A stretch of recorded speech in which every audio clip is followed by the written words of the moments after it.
Hello मेरे प्यारे बच्चों, आज की इस वीडियो में आप लोग सीखेंगे ऑल शेप्स नेम। तो बच्चों चलिए सीखते हैं और जानते हैं ये कलर्स के नेम। ये हैं बच्चों हमारे कलर्स। ये है बच्चों yellow colour, pink colour, green colour, blue colour, red colour,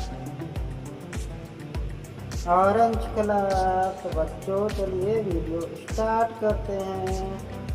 ये है बच्चों शेप्स नेम स्टार। ये है बच्चों शेप्स नेम स्टार।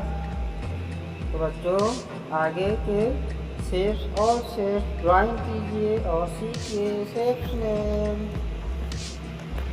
वीडियो को लास्ट तक देखें, बहुत कुछ सीख पाओगे आप लोग।